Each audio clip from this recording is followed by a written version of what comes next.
Braceros was an agreement between the U.S. and Mexico, and basically what it did is it brought a lot of Mexican workers up to the United States, particularly in the South and the West, basically as cheaper labor. The battles of Coral Sea and Midway were two early battles in World War I, fought in the Pacific, where we were fighting against the Japanese. Midway was the one that I called a watershed. Coral Sea is the one that was included Australia. The Japanese internment camps, we watched that documentary. It's FDR sending thousands of Japanese American citizens to relocation camps, we said, in order to keep them safe, but also obviously partially it was because we weren't sure if we could trust them, and to alleviate some of the public fears. They were released after the war, and then in 1988 Congress voted to pay compensation to the surviving internees. The Smith-Connolly Anti-Strike Act was where Congress, we were concerned about losing production due to labor strikes when we were already at decreased production because of the war. So the act authorized the federal government to seize and operate industrial industries stopped by strikes. The Tehran Conference is one of the early peace conferences between FDR, Churchill, and Stalin. And basically here the agreement was that Russia would take Germany from the east and we would take it from the west. This is the first time that Roosevelt and Stalin ever meet. There are future conferences where the two of them continue these negotiations. The GI Bill was signed by FDR, and it was passed to give educational benefits to those who had served in the armed forces during World War II. It's known as like the Servicemen's Readjustment Act, but basically it was lending money or giving money to the vets in order to help them readjust to civilian life, whether that be getting loans, houses, education, whatever. The GI Bill is still around today, and it also promoted volunteerism for the armed forces and led to a better educated public. Kuramatsu v. U.S. Fred Kuramatsu was arrested and convicted after failing to comply with a military order to move to a Japanese relocation center. The Supreme Court upheld his conviction based on war powers. Again, it's the idea of you can't shout fire in a crowded theater. And they basically said that the government's need to protect against espionage outweighed Kuramatsu's individual rights. Supreme Court Justice Frank Murphy offered a dissenting opinion where he said that Kuramatsu v. U.S.'s decision was basically legalizing racism.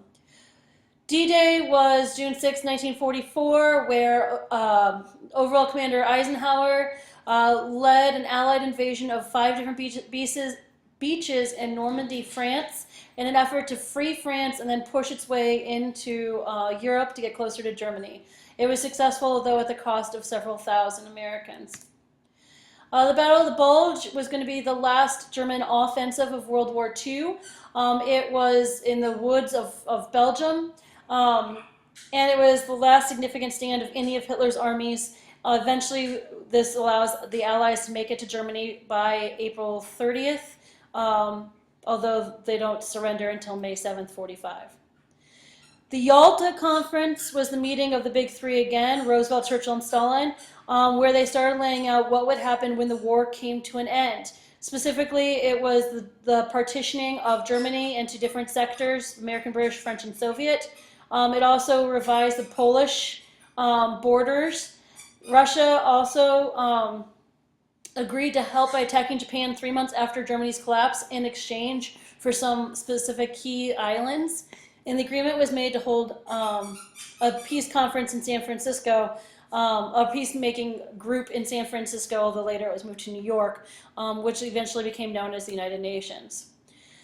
President Roosevelt died, however, shortly into his 4th term in 1945 and was replaced by his Vice President, Harry S. Truman, the 32nd president.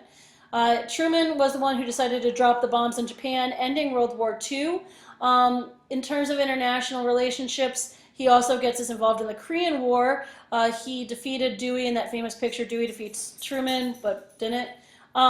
In terms of domestic efforts, he was big into containment of communism, didn't want communism to spread, domino theory, banned racial discrimination, in terms of federal hiring and the armed forces. And then eventually the Truman Doctrine is a modified version of the Marshall Plan. Marshall Plan said we would give money and aid to countries to help them rebuild, the Truman Doctrine said, as long as they were rebuilding against communists. The Potsdam Conference is the one that Truman went to instead of FDR because FDR was dead at this point. And then Churchill didn't finish out because he was replaced as prime minister by a guy named Clement Attlee. And here's where they basically decided on the occupation of both Germany and Japan. It decided that Germany was going to be divided in 4 chunks. Germany would have to pay back reparations, but again, the Marshall Plan was going to help them with that, and that we were going to maintain a military presence in Japan. The Manhattan Project, the Enola Gay in Hiroshima and Nagasaki. Manhattan Project, that was the secret plan where atomic energy was being experimented with Eisenhower, Oppenheimer, and Fermi. They are going to develop 2 big bombs, Little Boy and Fat Man. The Enola Gay is going to be the first one, and the Enola Gay is the one that drops Little Boy on Hiroshima. And then the second bomb, Fat Man, was dropped in Nagasaki on August 9th, 1945. I remember Fat Man ends with N, Nagasaki starts with N, so that's the only way that I can remember it. Boy and Hiroshima have O's, I don't know. The decision to drop the bombs were controversial, but Truman was convinced that it would save lives, both Japanese as well as American, in the long run, and it would end the war faster. It also was a demonstration of our strength to the Soviets. VE Day is the end of the war in Europe. VJ Day is the end of the war in general. Richard Wright was an American author who wrote about racial oppression. His novels included Uncle Tom's Children, Native Son, and Black Boy, and then he joined the Communist Party for a brief time in the 1930s.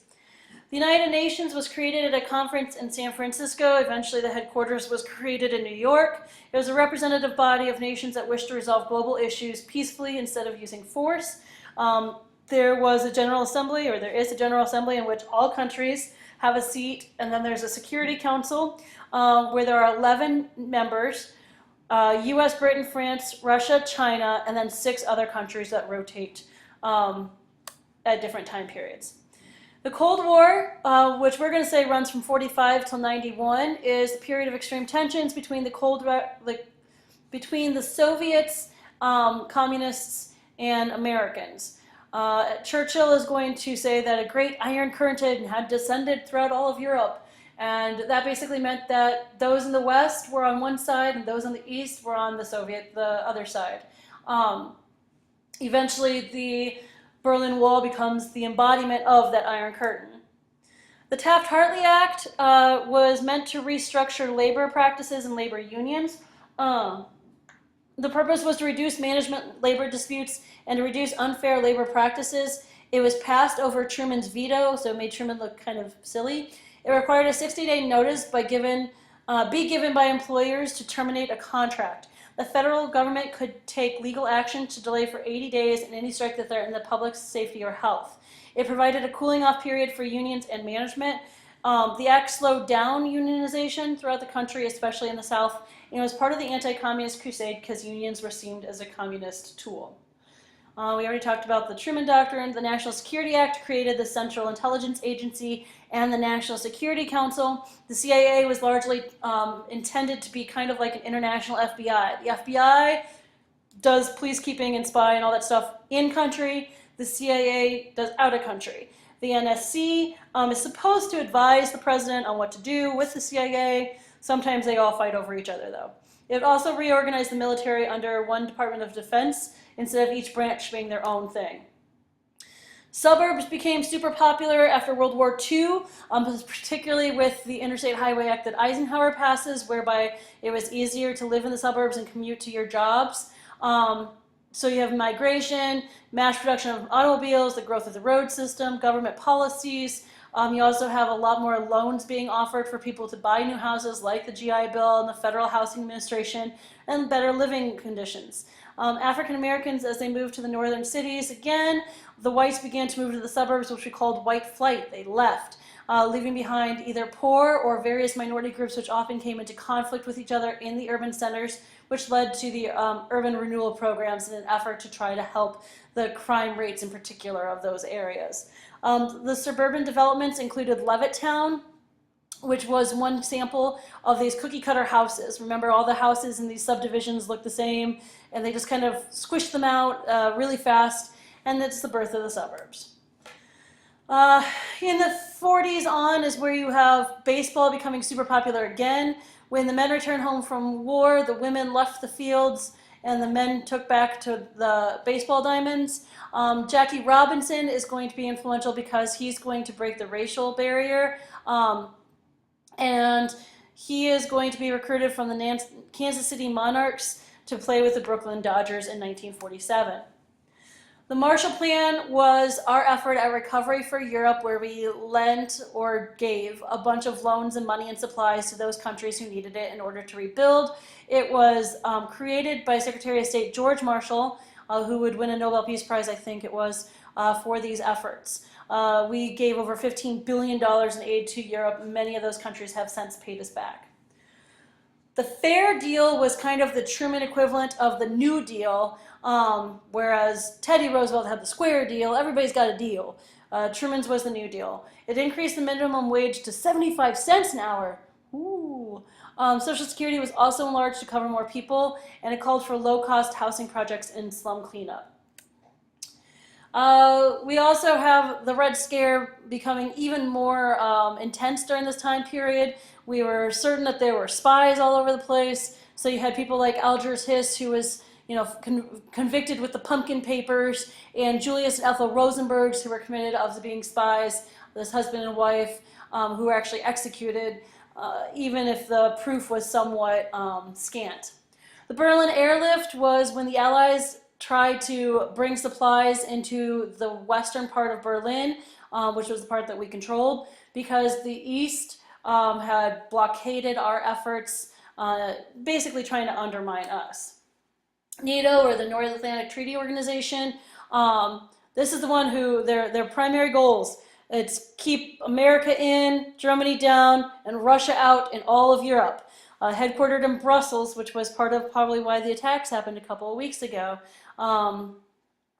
The member nations included US, Britain, France, Italy, and Portugal, and it allowed for collective self-defense against any Soviet threat. Today, it's more of a trade organization and kind of like a sub-unit of the United Nations.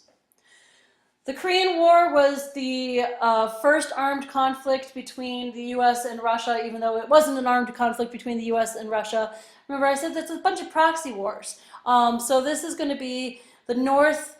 When Korea got their independence after World War II, the North had been influenced by the Chinese communists above them, and they wanted to be commies, and the South didn't, and the North invaded, and we got mad, and so we went over there, led by MacArthur, to try to stop the spread of communism, cough, cough, domino theory, and containment.